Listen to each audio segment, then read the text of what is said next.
Prontinho, pessoal. Boa noite.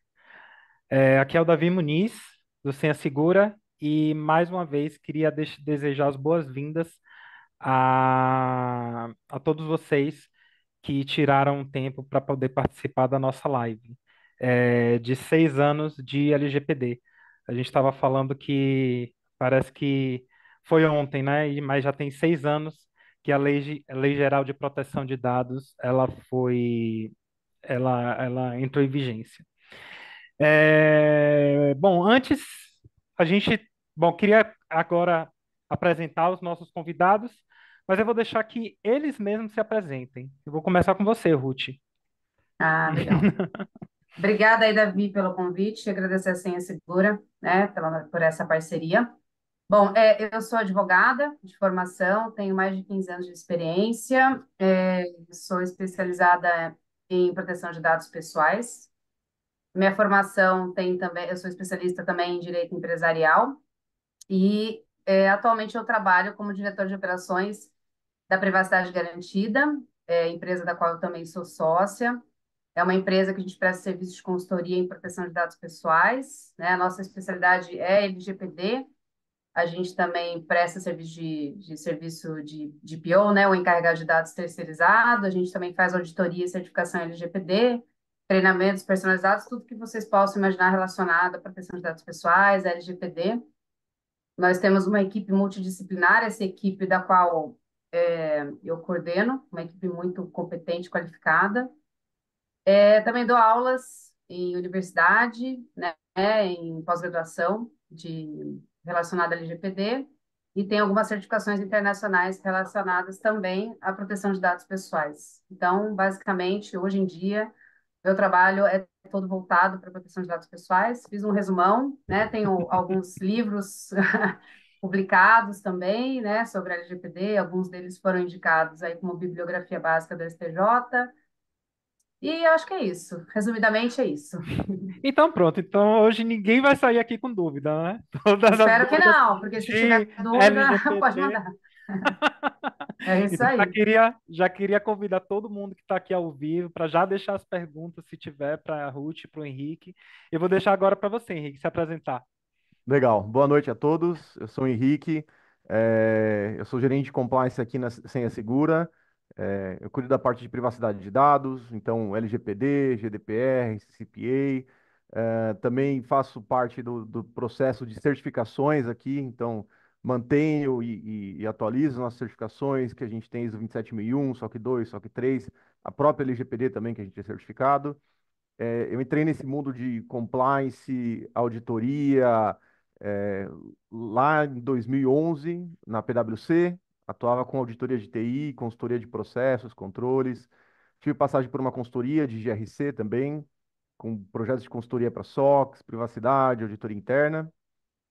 E por último, eu tive uma participação no banco da Ecoval, cuidei da parte de riscos de tecnologia, compliance e privacidade de dados também. Então, eu tenho uma carreira muito voltada para tecnologia, para certificação e para privacidade de dados, principalmente LGPD e GDPR. Excelente. Então, bom, com esses currículos aí estamos bem servidos. E você falou, Henrique, de compliance, né, de regulações, LGPD, GDPR, enfim, essa sopa de letrinhas aí que a gente ainda está se acostumando, né? Mas isso parece que não é unânime. Eu estou com um dado aqui que fala que 67% dos CISOs relatam sentir-se despreparados para novas regulações de conformidade. 52% admitem precisar de mais conhecimento como reportar ataques cibernéticos ao governo. Então, à medida que a gente está vendo, né, o avanço das ameaças cibernéticas e essas regulações, elas tratam de penalidades severas para as empresas, né, que estão em conformidade com essas regulações. E aí eu já queria jogar a primeira pergunta para você, Ruth. Tá, vamos primeiramente no caminho do CISO entender o que é a LGPD, né? Fala para a gente um pouco, introduz para a gente a LGPD, a história, quais são os principais objetivos, dá para a gente uma visão geral da Geral de Proteção de Dados. Legal. Bom, falando de siglas e sopa de letrinhas, a LGPD é a Lei Geral de Proteção de Dados Pessoais. ela, contextualizando um pouquinho, né, ela foi aprovada em 2018, mas a sua vigência mesmo se deu em alguns períodos diferentes, né, de vigência. Ela não entrou em vigor logo após ser aprovada. Ela teve um lapso temporal, né? Ela foi aprovada dia 14 de agosto de 2018. Ela entrou em vigência a maior parte dos seus artigos em 18 de setembro de 2020 e as sanções, que são as penalidades, em 1º de agosto de 2021. Então, a gente teve alguns lapsos assim temporais entre a sua publicação e a sua vigência. A LGPD, ela tramitou no Congresso há mais de 8 anos, então teve um longo caminho percorrido até que ela fosse efetivamente aprovada. Teve alguns projetos de lei, anteprojeto de lei, que tramitavam no Congresso Nacional. E o que aconteceu? Algumas situações externas, né? Por exemplo, o caso do Snowden, não sei se vocês se lembram, né, do escândalo que ele trouxe à tona, que acabou influenciando a aprovação do Marco Civil da Internet, que acabou também influenciando na própria aprovação da Lei Geral de Proteção de Dados Pessoais, assim como o escândalo da Cambridge Analytica também foi muito, influenciou muito a aprovação da lei, mas o que acabou influenciando fortemente a aprovação da lei, da LGPD, e também foi o próprio GDPR, o Regulamento Europeu, né? GDPR é sigla para General Data Protection Regulation, então é o Regulamento Europeu de Proteção de Dados.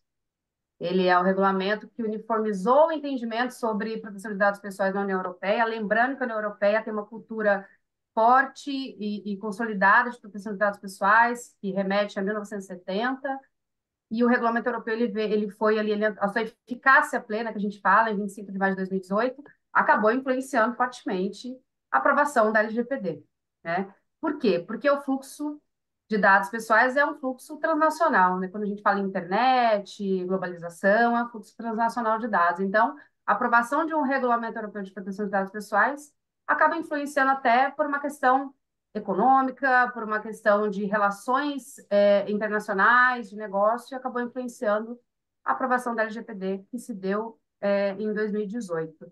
Só queria trazer alguns conceitinhos só para ninguém ficar com dúvida, né? O primeiro dele é dados pessoais, que são aquelas informações que identificam ou possam identificar uma só pessoa física. O que isso significa? Às vezes a pessoa CPF, CPF, CPF. Não é só CPF. É sempre uma análise contextual, às vezes informações que, a um primeiro momento, você fala, não identifica uma só pessoa. Se você conjugar ela e ela identificar uma só pessoa física num determinado contexto, aquilo é considerado dados pessoais, e a LGPD se aplica, né? Outro conceito que a gente gosta de falar um pouquinho é do tratamento, que significa qualquer ação que vocês possam fazer com dados pessoais. E por que isso é importante? Porque às vezes tem empresa, tem pessoa que fala, eu só acesso, eu não coleto dados pessoais, acessar dados pessoais é tratar dados pessoais. Então, isso fica de lição para que todas as empresas que, de qualquer forma, tratam dados pessoais, qualquer ação com dados pessoais, elas devem cumprir a LGPD. E, embora a LGPD tenha sido muito fortemente celebrada e deve ser sempre, eu gosto também de trazer a informação de que antes da LGPD a gente já tinha alguns dispositivos esparsos no Código de Defesa do Consumidor, no Código Civil, o próprio Marco Civil da Internet, que falavam de proteção de dados pessoais. Então, a LGPD ela veio sistematizar, como se fosse um código, trazendo todos os deveres, as obrigações, mas também os direitos dos titulares, que somos nós, pessoas físicas. Então, a LGPD acabou sendo um marco nesse sentido, e realmente ela foi e fortemente influenciada pelo GDPR. Não só influenciada para que ela fosse aprovada, mas muitos conceitos. A gente copiou, se inspirou, né? Copiar não, a gente se inspirou no regulamento europeu, o que de um lado é muito positivo, porque, como eu já disse, vem de uma cultura consolidada de proteção de dados pessoais. Então, resumidamente, esse é o contexto da LGPD. Nós temos 6 anos desde a sua publicação e passamos aí por algumas fases, né? Desde o descrédito, não acredito, não vai acontecer nada, é só para inglês ver, até a fase de, meu Deus, vamos ser todos multados, pagar multa de 50 milhões de reais. E agora a gente está numa outra fase que eu entendo que as pessoas estão entendendo não só que existe uma lei, que existe uma autoridade fiscalizando e aplicando penalidade, mas que também existe a importância, né, a própria cultura da proteção de dados pessoais, quando acho que quando cada pessoa entende que é para você também, né, que a lei não é para a empresa cumprir, mas ela te protege também, eu acho que o olhar passa a ser outro, né? Com a minha visão otimista de sempre, que eu sou super otimista, tá? Não sei se eu consegui resumir, tá? Vou tentar dar uma resumidinha. Não, muito legal. Eu só queria acrescentar algumas coisas. Acho que você comentou essa parte das fases que ocorreram. É muito legal isso, porque foi bem isso mesmo.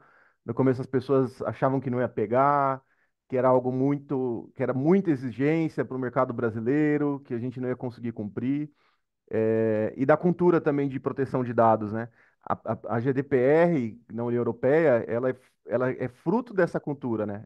Ela veio para regulamentar uma cultura e uma preocupação que já existiam há décadas ali na União Europeia com proteção de dados, com a proteção da privacidade das pessoas, né? E aqui no Brasil a gente não tinha muito bem essa cultura fundamentada. Então a gente trouxe uma legislação muito avançada, que é a GDPR, né? Aplicamos aqui, mas sem ter essa bagagem de cultura, de processo, de estudo mesmo, de conhecimento sobre o que é proteção de dados e privacidade de dados disseminada na nossa base, né? Então, acho que isso foi uma das grandes dores ali no começo, as pessoas entenderem o que que é proteção de dados, qual que é a importância e o principal, como fazer. Como fazer sem sair fazendo loucuras aí, né? Contratando ferramentas, contratando um monte de pessoas, ou só contratando um DPO e falando se vira. Você tem que adequar a GDPR. Então, no começo ali foi meio conturbado, mas acho que agora a gente está passando justamente por essa fase de entender melhor o que que é a cultura de proteção de dados, como ela se encaixa nos processos da empresa e como que as empresas também integram isso dentro dos seus processos e dentro da sua própria estratégia. Excelente, pessoal. Eu queria agora jogar mais um dado para vocês e já ir passar para a próxima pergunta, tá bom? Estou com um estudo aqui que diz que mais da metade, na verdade, no último, saiu essa semana um relatório da IBM, da Ponemon, super conhecido no mercado de segurança cibernética, que é o Cost of a Data Breach Report. Ele traz um panorama do quanto custa um incidente cibernético, incidente de violação de dados, né? E aí ele fala no relatório que mais da metade das organizações relataram seus incidentes de violação de dados em menos de 72 horas. A gente sabe que esse é o prazo aí que as leis de proteção que as leis de proteção, a GDPR, né, especificamente, exige para poder reportar um incidente de segurança com vazamento de dados. E 34% levaram mais de 72 horas para relatar. E apenas 11% não foram obrigados a relatar violação, né, quando não há violação de dado pessoal. E aí eu já queria, então, para a próxima pergunta. Ok, conformidade da LGPD é você conseguir informar, né, esse incidente e você conseguir cumprir as outras exigências da lei. E aí eu queria trazer, então, já essa segunda pergunta. Tá bom, eu quero agora ficar em conformidade com a LGPD. O que é que eu preciso fazer? Quais são os passos que a gente precisa tomar? E aí vou jogar essa no seu colo, Henrique. Legal, legal. É, acho que foi na semana passada que um dos nossos especialistas de cibersegurança, que o Felipe Pires, trouxe uma informação, um conceito aqui que eu acho que é super aplicável à LGPD, que é o conceito do Zero Trust, que são os três P's. Então, eu acho que o primeiro P é processos, depois pessoas e depois produto. Então, tudo começa pelo processo. E aí, quando eu falo processo, pode ser algo mais abrangente. É entender o que que a empresa faz, como funcionam os fluxos de dados, quais os dados eu coleto, quais os dados eu processo, que dados que são essenciais, quais são os dados que são sensíveis e críticos perante a lei, a LGPD propriamente dita, né?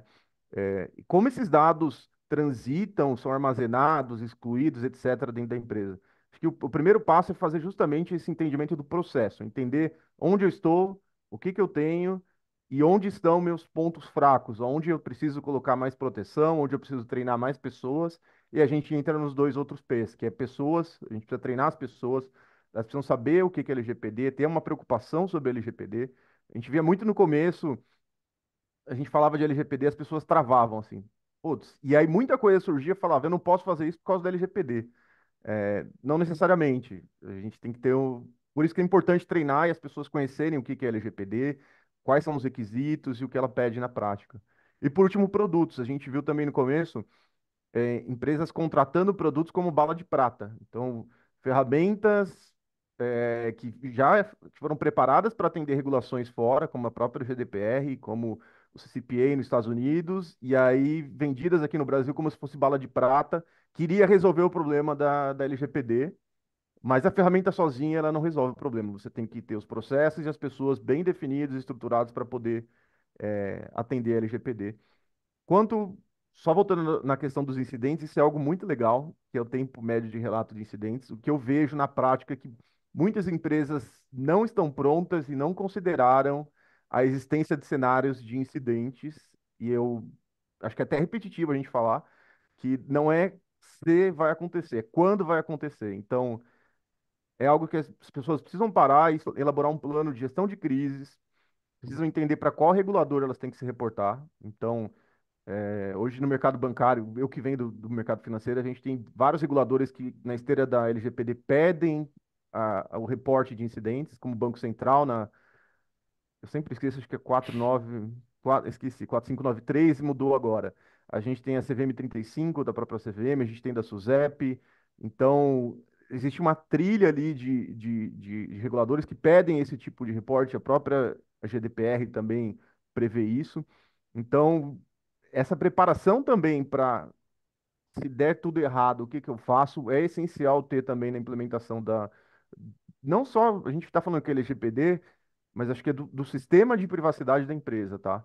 A LGPD é a lei, e é isso que eu falei no começo de cultura, mas a empresa tem que ter isso centralizado de que ela não deve só atender a LGPD, ela tem que atender a LGPD, mas ela tem que construir uma estrutura de privacidade de dados que faça sentido para ela.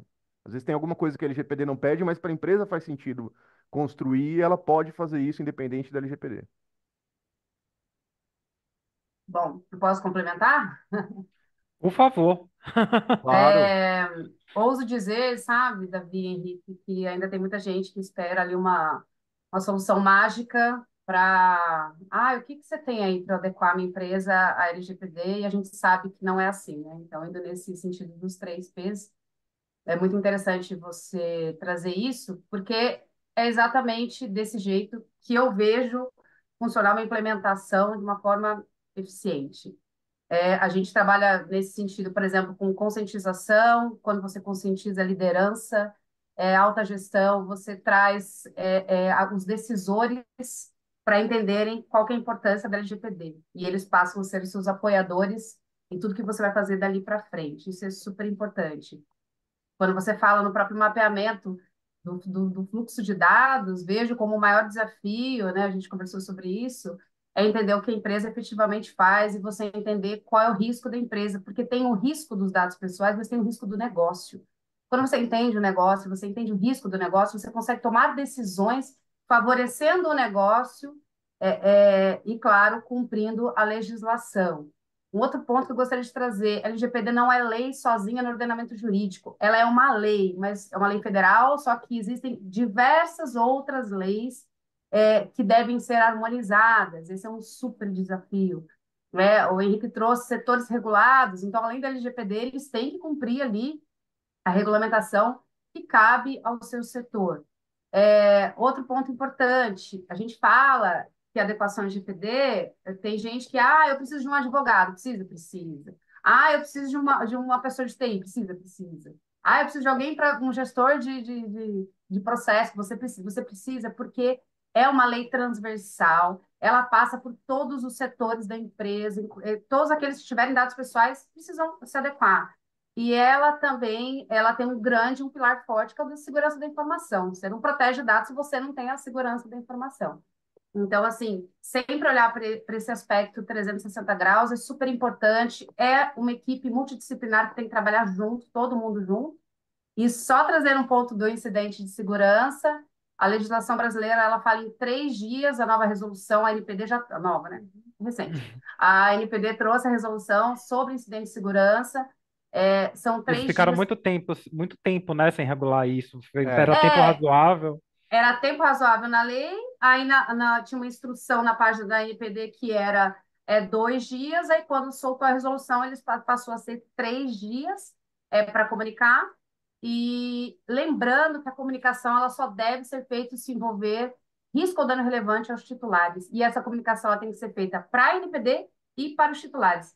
E se é um órgão regulamentado, se é de um setor regulado, existem outras obrigações. Quando a gente fala, por exemplo, do setor financeiro bancário, se envolver o PIX, né, da questão do PIX, todo incidente deve ser comunicado, independente se tiver dano,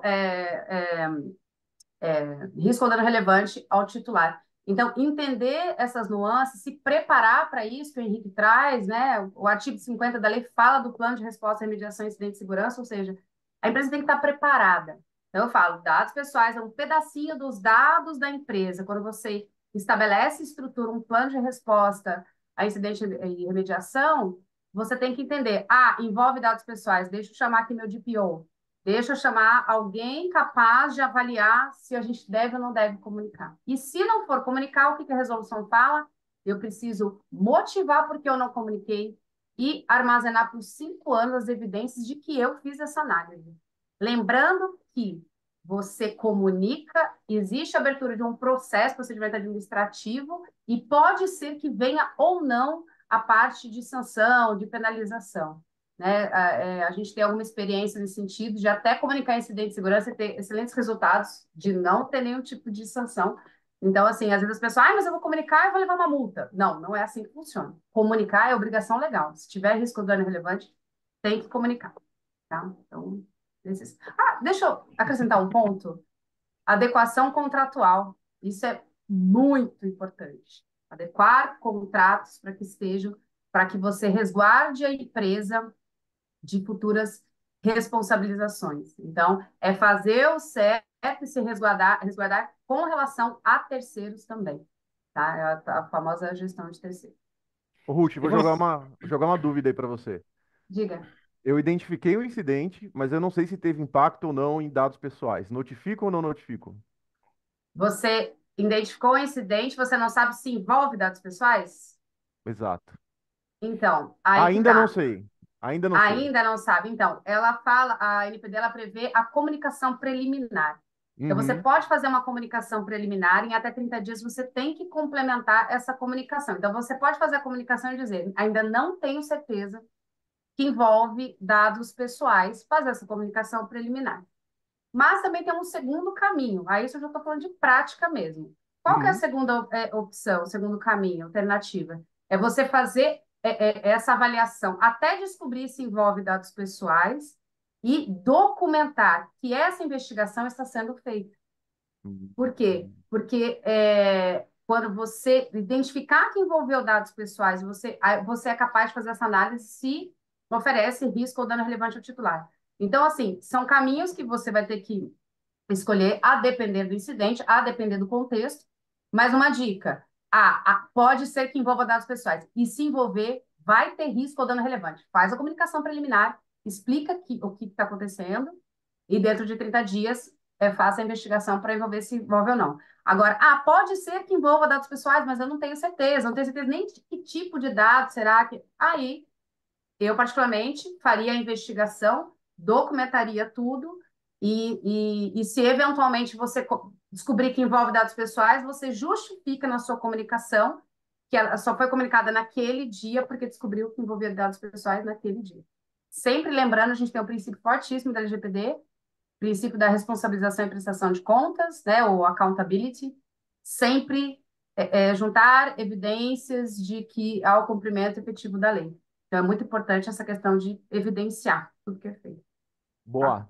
Legal. e que isso vai acabar amenizando, pode até amenizar, né, eventuais multas. Lembrando aqui que quando a gente está falando de LGPD, a gente está falando de 2% até 50 milhões de reais de multa, né? Até 50 milhões de reais por infração. Então, por exemplo, se um incidente envolver mais de uma infração, você pode considerar esse valor por infração. E Acumulativo. é isso. E uma das atenuantes, a gente tem uma resolução, né, de dosimetria da pena, aquela que faz o cálculo, se eventualmente tiver uma penalização de multa, ou se vai ser uma advertência, se vai ser um pouquinho mais grave ou menos grave, uma das atenuantes é você comprovar que você possui um programa de governança em privacidade, que você tem estruturado, que você cumpre ali com os requisitos obrigatórios da LGPD. Né? O princípio dos princípios, eu sou a defensora dos princípios. O princípio dos princípios da LGPD é o princípio da boa-fé. Então, toda empresa que comprovar que de boa-fé vem atendendo os requisitos, tomando todas as medidas que ela tem capacidade naquele momento. Quando eu falo capacidade, é capacidade técnica, capacidade financeira, econômica, a depender aí do tamanho da sua empresa, isso será levado em consideração. Quando o Henrique trouxe, não é se vai acontecer, é quando. Lembrando, sim, todas as empresas estão suscetíveis e vão ter incidentes de segurança. A pergunta é, como é que você está se preparando para isso? Número um, se acontecer. Número dois, o que você está fazendo para evitar que ele aconteça? Né? E se ele acontecer, que seja da forma mais branda possível e com menos prejuízo à empresa e com menos prejuízo aos titulares envolvidos. Né? Acho E que é isso. lembrando uma coisa que a gente falou também na nossa conversa, que foi em relação ao meio, né? Então a gente não está falando só de meio digital. Lembrando, vamos lembrar aqui que não é só no computador. A gente está numa era de digitalização, mas estamos falando também de dado físico, né? É Bastante. excelente, né, Davi? A gente vê assim no atendimento das empresas, você fala, que isso, era digital, agora é tudo digitalizado. Não, a gente ainda tem muitas empresas com muito papel.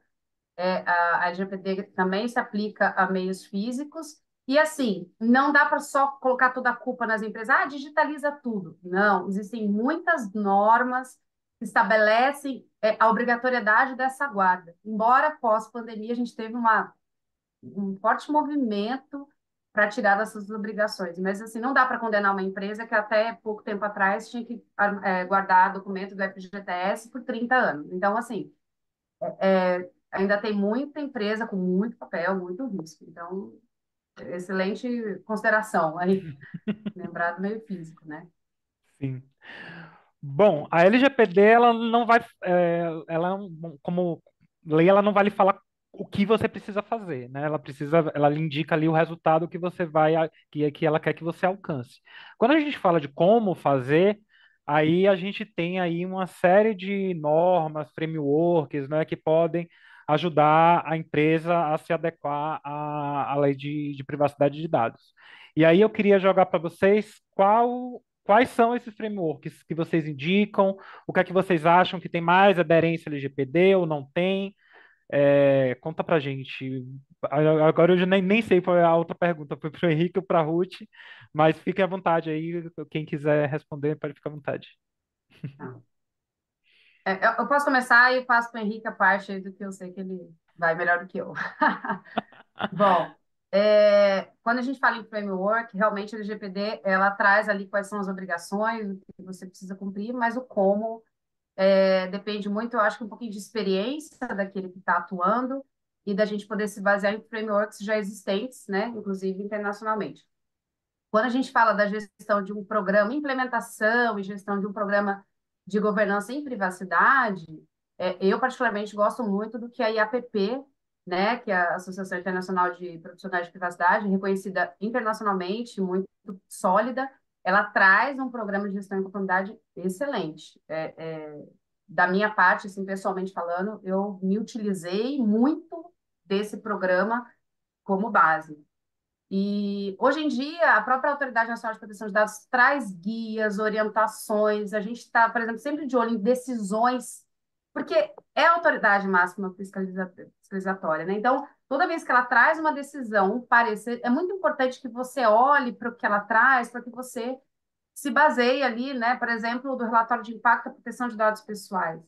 A gente já fazia isso antes da IPD soltar. A gente se baseou, por exemplo, no que a União Europeia, autoridades da União Europeia já faziam, né? Então a gente tem a autoridade britânica, a francesa, que a gente se baseava, mas acabou que a NPD ela confirmou muito daquilo que a gente trazia.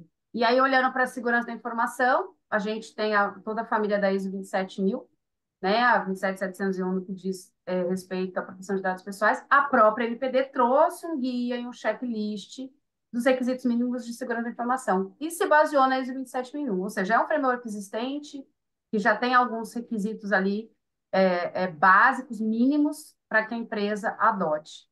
Aí, Henrique, complementa aí que tem outros requisitos que eu sei de segurança da informação, que É, você sabe mais do que eu.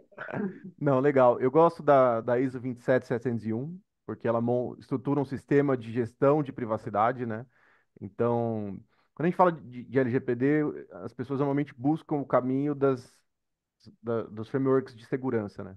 Então, ISO 27001, a gente tem o próprio NIST, é, que são mais voltados para a segurança, mas tem um aspecto também de privacidade que é importante. Apesar de certa forma eles cobrirem, eu acho que a ISO 27701 ajuda muito nesse sentido, em estruturar programa de gestão da privacidade, olhando também essas práticas de processo, a questão de inventário de dados, mapeamento de dados, que as normas de segurança normalmente elas têm uma preocupação muito grande com dados, mas não têm essa visão de proteção de dados pessoais, né? Então, eu gosto muito da ISO 27701. A gente tem a família também 27018, também de cloud, em cloud para privacidade de dados, mas eu recomendaria a 27017 e a ISO 27001.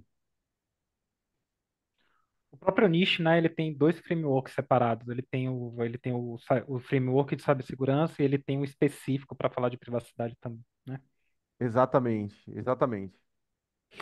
Bom, com certeza a gente falou mais cedo, né, de pessoas, produtos, processos, os três P's, como o Henrique falou.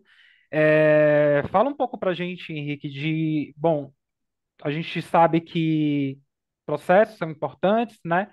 Que pessoas também são importantes, mas eu queria aqui focar na questão de produtos, de ferramenta. Que tipo de ferramenta a gente está falando quando a gente vai se adequar à LGPD e conseguir proteger os dados? Legal. A gente tem algumas ferramentas aí que a gente vê no mercado. Então, uma que é bastante vista e utilizada são as ferramentas de Data Discovery e Data Mapping. Então, Data Discovery auxilia muito nesse processo de inventário de dados, identificar onde estão os dados e, e levantar, né? Então, ele tem ferramentas que elas vão varrer as bases de dados estruturados, os bancos de dados, né? Para levantar se existem dados pessoais, por exemplo, em quais bancos de dados eles estão armazenados, ferramentas de BI, Analytics. Tem algumas que fazem até essa avaliação em diretórios de rede, por exemplo, então elas conseguem avaliar arquivos em diretórios de rede que contenham dados pessoais. Então isso ajuda muito as empresas, principalmente empresas de grande porte, utilizam uso massivo de tecnologia e dados, a identificar onde estão os dados para poder atualizarem o inventário, que aí a gente utiliza as ferramentas comumente de mercado de data mapping, né? Que ali você consegue relacionar e correlacionar, né? Todos os seus processos com os inventários de dados. Então, são ferramentas bem interessantes para o processo. Não posso deixar de falar das ferramentas de AM, então, as ferramentas de gestão de acesso, né? Quando a gente fala de privacidade de dados, a gente tem uma preocupação muito grande, não só com os dados confidenciais, mas também com a exposição de dados privilegiados nos sistemas, né? Então, a granularidade no nível de acesso hoje é importante. Se antigamente as empresas, né, de software construíam telas de sistemas e a preocupação era exibir todos os dados possíveis dos clientes, por exemplo, numa tela de consulta, isso não pode existir mais, né? A gente tem que ter uma preocupação grande ali de que tipo de dado que está exibindo para o usuário final, qual a importância e finalidade de eu exibir esse dado. Então, eu vou fazer uma consulta para fazer uma análise de crédito do Davi, eu preciso trazer a religião dele, a etnia, preciso trazer, sabe? Faz sentido? Então, a gestão de acesso também tem um papel importante nessas ferramentas em conseguir granularizar os tipos de acesso em especificidade os tipos de dados também, e ter uma gestão muito forte desse ciclo de vida de acesso, né? Então, processo de concessão, então ter controles mais robustos quando eu vou conceder acesso para dados sensíveis, por exemplo, que a lei traz. Então, são esses dados que eu comentei de religião, raça, dados que qualificam as pessoas, né? Dados de crianças e adolescentes. Então, ter controles mais robustos de concessão, de revogação a própria revisão de acesso. Então, o que você conseguir ter de ferramenta que te ajude nesse processo, que automatize e que principalmente gere evidências da realização desses processos, ajuda.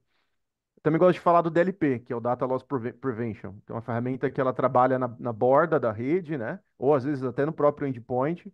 E ela ajuda muito contra vazamentos de dados pessoais, principalmente num ataque, por exemplo.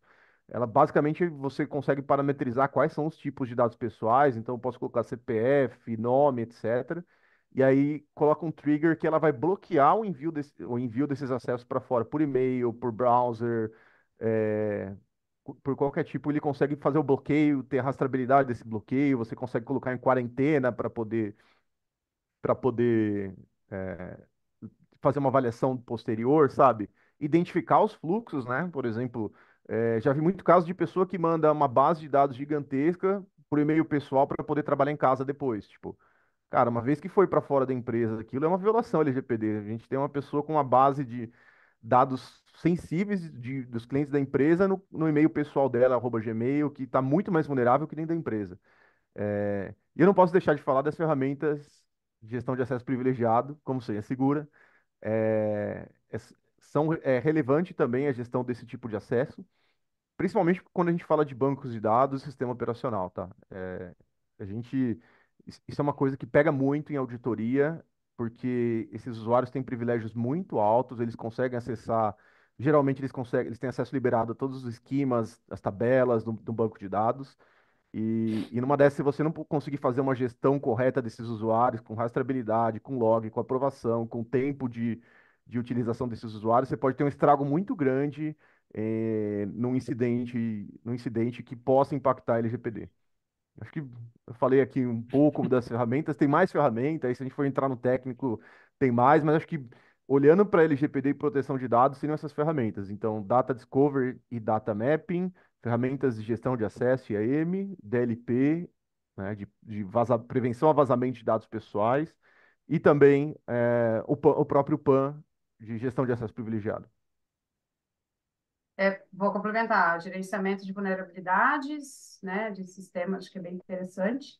E só Uhum. trazendo um caso, o Henrique, que você trouxe dessa questão de passar dados da empresa para o e-mail pessoal, a gente tem um caso emblemático de justa causa, né, que um colaborador passou os dados da empresa para o Gmail dele, e ele foi mandado embora por justa causa, e houve a confirmação dessa justa causa em sede, se eu não me engano, TRT segunda região, né? Confirmou essa justa causa porque ele tinha assinado um termo de confidencialidade e o contrato dele estava aditivado e ele não podia, justamente, né? Você está tirando dados da empresa e está mandando para o e-mail pessoal, seja lá por qual motivo, seja para trabalhar em casa, seja para pegar dados da empresa, e ele teve uma justa causa. Então, essas ferramentas, por exemplo, que fazem esse monitoramento de que, opa, tá vendo ali uma transferência de dados para fora da empresa, né? Para o e-mail corporativo, sistema da empresa, é muito importante.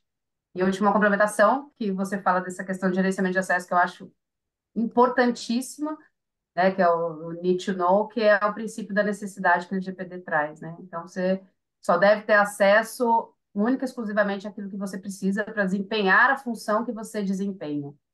Né? E às vezes as pessoas, mas e se eu precisar? E se você precisar, você faz um requerimento, você pede ao seu gestor e você manda e formaliza isso para ter a rastreabilidade de que você teve acesso àquele dado. Então, essas ferramentas são muito, muito importantes mesmo. Cara, essa questão de vazamento de base de dados, assim, é algo muito, muito, muito comum. Muito, Né? muito. Quando você instala um DLP e você começa a avaliar o que está acontecendo, você se assusta com a quantidade de Dá vazamento. até medo, né, Henrique? Tá. Você É, fala, gente do céu, não é possível. é bizarro, é bizarro. É, Eu importante recomendo a ter todo mundo ferramenta. instalar um DLP. Importante mesmo. Se puder, vai ficar surpreso. Eu anotei dois pontos aqui que eu queria cavar um pouco mais com vocês. A primeira relacionada ao acesso, né, Henrique? Pelo menos o que eu tenho de informação aqui dos nossos clientes é que um dos maiores desafios que eles têm é de implementar esse princípio, que a gente chama também de princípio do privilégio mínimo, né? Você ter o privilégio necessário para você executar as ações dentro da empresa. E é muito difícil para empresas conseguir mapear esses acessos, né? Quais são os acessos que são necessários? E o outro ponto que eu anotei aqui é a questão do privacy by design, né? Você falou aí de você pensar na privacidade desde a concepção do produto. E que muitas empresas hoje não têm essa visão, né? De como eu vou desenvolver um produto, um software, que ele tenha a privacidade, não apenas essa questão do tratamento de dados, dados necessários para você fazer o tratamento, né? A gente pode entrar em uma série de outras questões. Eu queria ouvir um pouco mais aí de vocês, desses dois aspectos. Bom, o Privacy by Design é algo muito interessante e ele foi na mesma toada que a LGPD, sabe? No começo ninguém botou muita fé, de repente virou assim, cara, não vai subir mais nada no sistema por causa de LGPD. Então, travou tudo. E agora está entrando no processo essa questão do envolvimento de LGPD no desenvolvimento e no processo de gerenciamento de mudanças, né? O Privacy by Design nada mais é do que no desenvolvimento e na criação de sistemas, aplicativos, etc., você já ter essa preocupação e essa pré-avaliação da privacidade de dados no desenvolvimento do sistema, né? Isso é algo muito importante porque se a gente voltar 30, 40 anos atrás, a gente tinha sistemas que existem até hoje rodando em mainframe, que não tinha não tinha esse conceito e até hoje é difícil você conseguir implementar, né?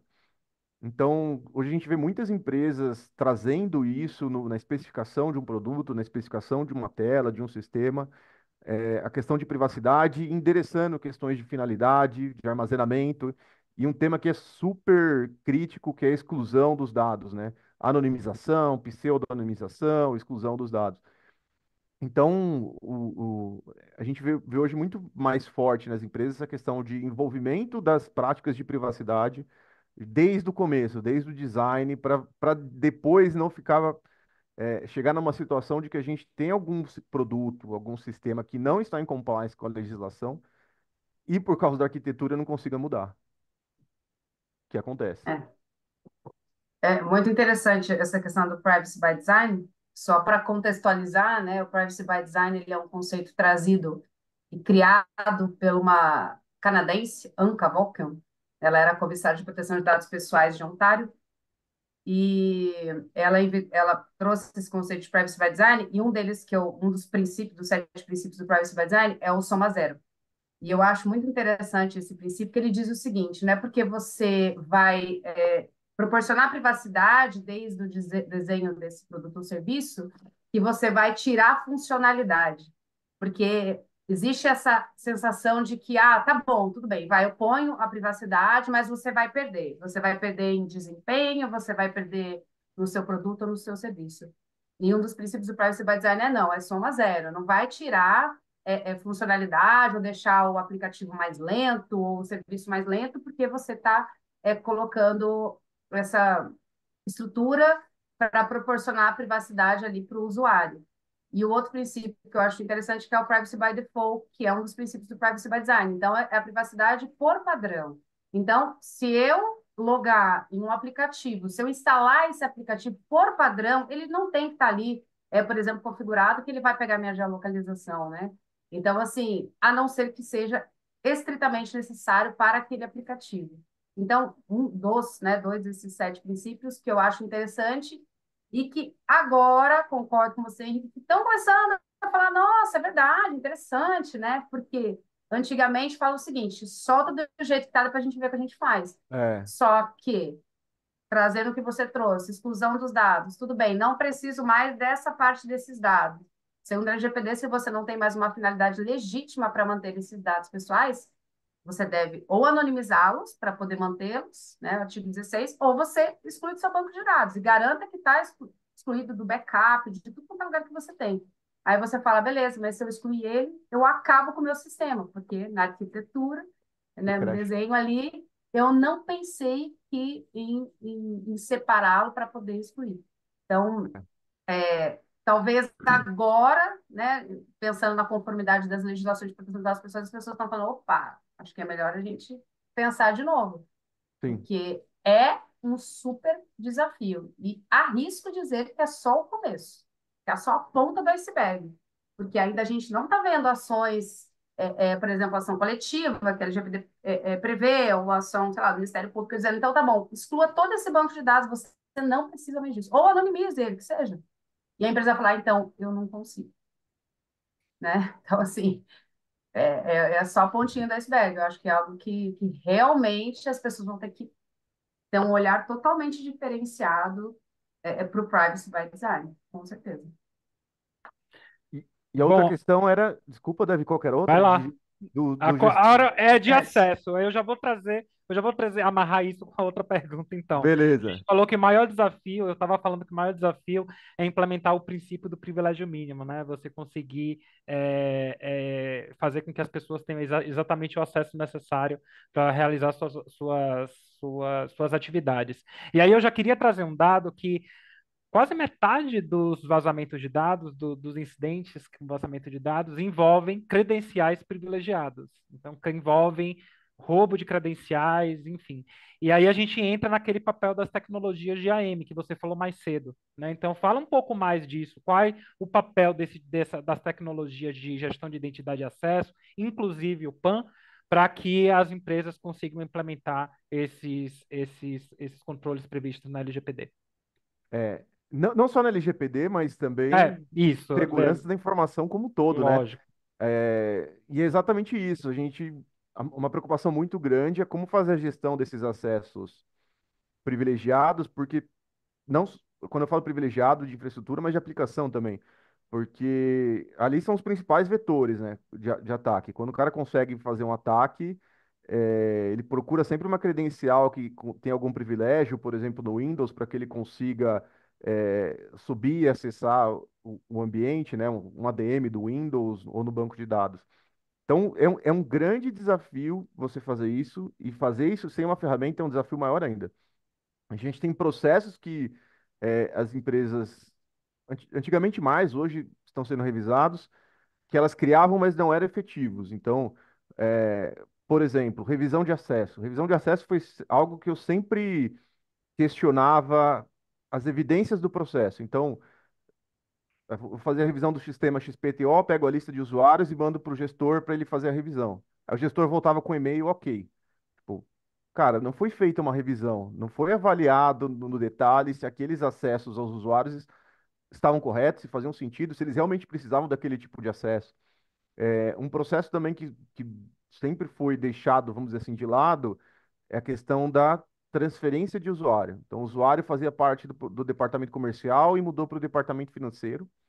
E não é feita uma revisão nessa mudança. Então, o cara acaba carregando os acessos daquele departamento, sem ter um processo de validar. Pô, o cara precisa mesmo ter esse acesso, faz sentido, e aí a gente acaba entrando numa questão de segregação de conflitos, né?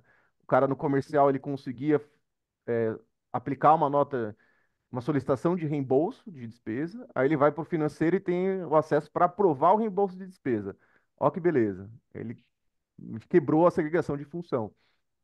Quando a gente fala de acesso privilegiado, acontecia muito no passado, por exemplo, no Windows, do usuário estar utilizando a máquina dele, deu algum problema, a máquina desligou, caiu do AD, ele não consegue logar, para ele conseguir subir a máquina, ele vai precisar ter o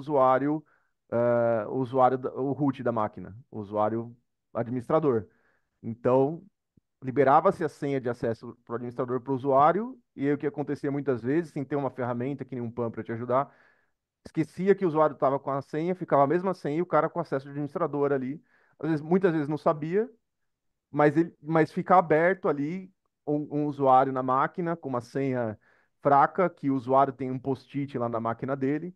Então, são processos muito complexos. Quanto mais usuários, mais infraestrutura, mais aplicações você tiver, mais difícil é. Por isso que ter uma ferramenta que te ajude nesse processo do início ao fim, provisionamento, deprovisionamento, revisão, granularidade dos acessos ajuda muito. Sem isso é muito difícil conseguir fazer um processo que mitigue esses riscos, né? Não só para LGPD, mas pensando na própria segurança da informação. Você sabe, Henrique, tem um caso emblemático. A primeira multa aplicada na eficácia plena do GDPR foi o Hospital de Barreiro, em Portugal. Eu vou chutar os números que eu não me lembro, tá, de cabeça, Uhum. mas eram assim, eles tinham 180 colaboradores efetivos e eles tinham mais de 3.000 acessos concedidos. Então, assim, algo que nunca foi feito uma revisão de acesso, uma gestão de acesso. Então, né, hospital, ainda que você tenha aquele médico que presta um serviço por tanto tempo, já tem outro prestador, e exatamente isso que você falou, ou seja, um alto volume de acessos concedidos, né, em vários diversos níveis, e para você fazer a gestão disso, sem uma ferramenta fica complicado, e o risco que você corre, né? Ou seja, sei lá, era muito mais acesso do que aqueles que estavam efetivamente trabalhando. Isso contando também a galera que estava afastada, de férias, né? Que tem essas questões de quem não está naquele momento efetivo na empresa, no hospital, etc. E foi a primeira sanção aplicada na vigência do GDPR. Foi esse hospital, Isso é um perigo, Portugal. cara. Isso é um perigo gigantesco, assim, de alguém saber a senha do outro que saiu e conseguir utilizar se passando por outra pessoa. Num ataque do tipo Ransomware, você ter credencial sem proteção e sem conseguir monitorar isso e com privilégio, só piora a situação. É bem complicado. É Então, muito crítico mesmo. é um processo extremamente crítico. Eu já vi muito caso, assim, de empresa grande, assim, com usuários desligados, com acesso ao sistema, depois de muito tempo de desligamento, sabe? É, ausência de revisão de acesso, conflito de transações, sabe? A gente tinha uma preocupação na auditoria muito grande com lançamentos manuais na contabilidade, os journal entries, né?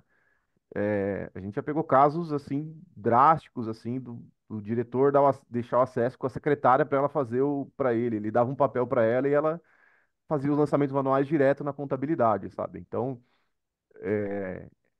falta de ferramenta, falta de processo contribui muito nisso. A notícia recente, também, recente, né, mais ou menos, do INSS, que, que havia muitos acessos concedidos e eles monitoraram que estava havendo uma tentativa ali de acesso e eram por credenciais de pessoas que não mais trabalhavam no INSS, que já estavam em outro ministério, em outro, sei lá, em outro lugar ali, servidores que tinham saído do INSS. E através dessas credenciais, ou seja, porque você mudou, você nem precisa mais, você nem lembra mais que você tem aquele login e senha, e ninguém tirou o seu acesso. E aí eles estavam explorando através desses acessos de pessoas que não mais, servidores que não mais trabalhavam no INSS. E aí, quando ele verificou essa atividade, ele derrubou o acesso de todo mundo. E aí começou a conceder de novo só daqueles que estavam. E aí foi a pergunta que a repórter, se não me engano, fez para a pessoa responsável. Falou assim, mas vocês nunca fizeram esse gerenciamento, né, de acessos, né? Aquela pergunta que não quer calar. Isso nunca foi feito. São dados de milhões de brasileiros que estão, né? Então, o risco é É, bem alto, né? a gente teve um caso recente no sistema lá acho que do Superior Tribunal de Justiça, que entraram com mandado de prisão contra o Alexandre de Moraes, assinado pelo próprio Alexandre de Moraes. Eu puxei esse assunto porque depois disso eles exigiram que todos os sistemas que acessam os tribunais Supremo, dos tribunais regionais, implementem uma ferramenta que é muito boa, que eu esqueci de falar aqui sobre gestão de acesso, que é o MFA, o Múltiplo Fator de Autenticação. Ah, bom, é verdade. Então, essa ferramenta ajuda muito, muito no ataque contra o usuário desligado. Então, ter uma ferramenta de MFA que consiga pegar a geolocalização, o equipamento, IP, etc., e fazer o link e exigir o token é sensacional para o processo de gestão de acesso. É verdade. Eu queria adicionar um comentário ao caso que a Ruth falou do hospital, lembrando aqui que o healthcare, a indústria de saúde, né, e depois da pandemia, muito mais se tornou um dos grandes alvos de atacantes maliciosos, né? E esse próprio relatório que eu falei mais cedo, do Cost of a Data Breach, ele mostra que a indústria de saúde, de healthcare, é a indústria com custo de violação de dados mais elevados entre todas as indústrias pesquisadas. Então, é importante, não sei se tem gente aqui da indústria de saúde, mas é uma indústria bem visada para atacantes cibernéticos. Até Legal. porque ela traz dados pessoais de saúde, né, que segundo a LGPD são considerados dados sensíveis e isso tem uma criticidade maior e também um valor muito grande, assim, infelizmente no mercado negro aí de venda de banco de dados, né, venda ilegal de banco de dados que envolvam dados de saúde, né? Ele tem um poder grande. Legal. Tem uma resposta aqui, eu vou responder, tá? Uma resposta do José Greco. Ele Vai lá. perguntou se todas as soluções de DLP no mercado hoje têm a feature para efetivamente evitar o vazamento de dados antes, tá? Então, eu vou só trazer um pouquinho aqui como que funciona um pouco na prática o DLP. O DLP, ele basicamente ele funciona por cima de um conjunto de regras que você parametriza, tá? E aí você tem que definir essas regras, tá, José? Então, por acaso, se, se for enviado um e-mail, aí ele pega os canais, e-mail, mensageria, browser, impressora também, ele funciona. Então, se o cara mandar imprimir uma lista com CPFs, você consegue parametrizar. Se num documento tiver mais de 10 números que se pareçam com o CPF, aí ele tem a feature de fazer a validação pelo dígito verificador. Você define a ação. Você pode colocar só para ele alertar você. Então vai vir numa console para você todos os alertas, conforme a regra que você colocou, que a ferramenta identificou. Ou você pode colocar para jogar numa. Ai, esqueci. Como que é o nome quando a gente fica no hospital lá esperando? Quarentena? Uma quarentena, exato. Boa. É, Do boa. vírus, pensa no vírus. Vai. Ele pode jogar por uma quarentena para entrar alguém manualmente, avaliar o que está sendo enviado para fora e validar se realmente faz sentido aquele envio ou não. Ou ele pode bloquear na hora. E aí, dependendo, você pode criar esses níveis de criticidade, né? Então, se tiver de um e-mail com 0 a 5 CPFs, eu só alerto. Então, depois eu vou ver o que aconteceu no relatório. Se tiver de 5 a 20, eu jogo para uma quarentena. Acima de 20, eu bloqueio. Então, e aí ele funciona isso para impressora. Então, se eu imprimir um arquivo, e aí eu consigo trabalhar essas regras de uma forma mais eficiente. Então, eu tenho uma preocupação com CPFs, vazamento de dados pessoais, mas também tenho uma preocupação com valores financeiros. Então, eu posso trabalhar. Se tiver mais de 5 CPFs e valor financeiro envolvido, ele bloqueia.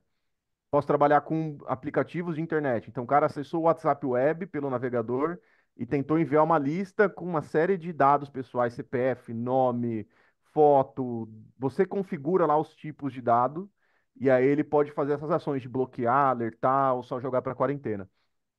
Então, a ferramenta ela ajuda bastante, mas depende muito da configuração também. E é uma configuração muito complicada de fazer, porque às vezes você pode até travar a operação, sabe? Eu já vi cenários de que a gente colocaram só nome, a gente colocaram só nome no DLP. Então, se pegar mais de 5 nomes, ele bloqueava. E aí o que aconteceu é que dentro de um e-mail que tinha uma thread gigantesca, apareceram 20 nomes. Ele começou a bloquear praticamente todos os e-mails.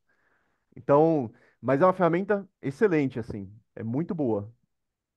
Não sei se eu respondi, Boa. mas é mais ou menos assim. Bom, vamos lá. Agora a gente está caminhando para a última pergunta já da live. Bom, o papo tá bom, eu tô gostando bastante, viu? Não sei vocês. Agora, para a gente finalizar o web, né, vamos falar agora de tendências, né?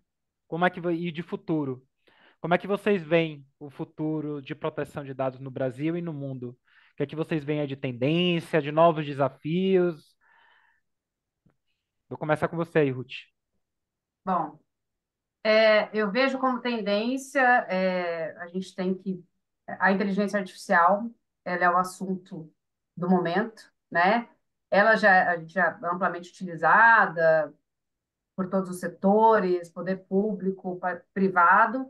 Só que a gente tem um projeto de lei em votação, né, o 2338, um projeto de lei para regulamentar a inteligência artificial no Brasil. Tá tendo vários debates relacionados a esse projeto de lei. E a inteligência artificial ela tem uma forte intersecção com a proteção de dados pessoais, embora eu goste de falar que são institutos separados e são mesmo. Só que a inteligência artificial a gente sabe que precisa de dados, quanto mais dados, melhor. E dentre esses dados nós temos dados pessoais. Outro fator que a gente tem ali é que a Autoridade Nacional de Proteção de Dados foi indicada nesse projeto como a autoridade responsável por regulamentar e fiscalizar a inteligência artificial no Brasil, né? Isso só vai ser claro se esse projeto for aprovado. Mas, com isso, a gente vê um fortalecimento da Autoridade Nacional de Proteção de Dados, a gente vê um fortalecimento aí das perguntas, dos questionamentos relacionados à proteção de dados pessoais, Então, como tendência, eu vejo uma preocupação que está vindo do mercado com relação à inteligência artificial. Por quê? Porque todo mundo quer usar. Todo mundo quer usar. Não porque a gente precisa usar, a gente precisa usar, o que é excelente. Eu vejo a inteligência artificial tem muita coisa boa, só que a gente ainda está num cenário que a gente não sabe quais serão as consequências, assim, a médio, talvez até curto prazo, a gente não sabe o que virá, né? De consequência, estou falando assim, consequência jurídica, consequência relacionada. A gente tem toda uma parte de propriedade intelectual, direitos autorais, etc., mas eu não vou falar dessa parte, vou falar da parte de proteção de dados pessoais. A gente não sabe quais serão as consequências, quais são os riscos relacionados a essa questão da inteligência artificial. A União Europeia acabou de aprovar ali a sua regulamentação a respeito da inteligência artificial. Então, eu vejo como tendência esse, esse fervor, assim, essa movimentação do mercado, de gente, o que está acontecendo.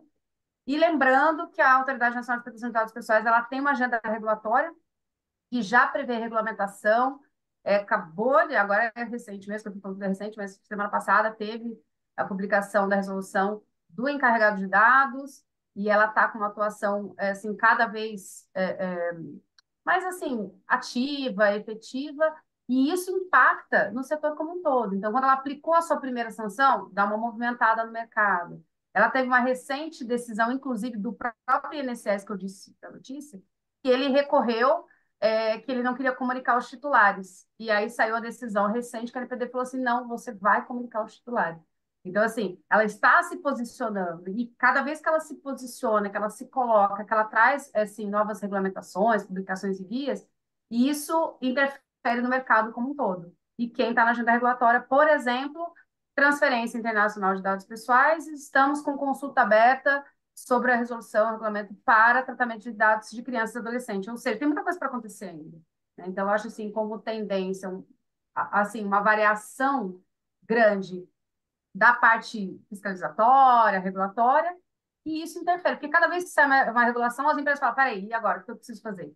E aí movimenta o mercado tudo de novo. Então, assim, de tendência, eu vejo, sim, fortemente essa questão de inteligência artificial e de uma maturidade um pouquinho melhor com relação à proteção de dados pessoais. Boa. Eu ia citar essa parte da transferência internacional de dados, não só da transferência, mas também um grande desafio, assim, por exemplo, da GDPR, da LGPD, mais da GDPR ainda, é que ela virou uma legislação internacional, né? Então, ela acaba trazendo normas para países fora da. É até difícil falar da zona do euro, da zona econômica do euro, da União Europeia, porque o conceito é amplo. Mas como essas legislações, elas normatizam processos que ocorrem fora do território, como aplicar sanções, como fiscalizar essas atividades. Então, a gente está falando de IA. Legal, a União Europeia vai fazer uma legislação sobre proteção de... fez, né, a legislação sobre proteção de dados de IA, mas aí você tem uma OpenAI que está localizada sei lá, no México, digamos, com uma sede fictícia, processando cargas e cargas enormes de dados pessoais. Como que a legislação ela vai regulamentar isso, normatizar, fiscalizar de uma forma efetiva, né? Eu acho que esse é um dos grandes desafios, essa exteriorização e globalização das leis de privacidade.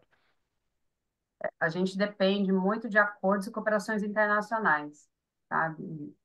E isso é cada vez mais. É o que você falou. Por exemplo, a LGPD. Se você ofertar serviços ou produtos voltados para o público brasileiro, né, assim, na União Europeia voltado para o público europeu, você deve atender à legislação, né? E como identificar isso, e como efetivamente você comprova que tem essa oferta.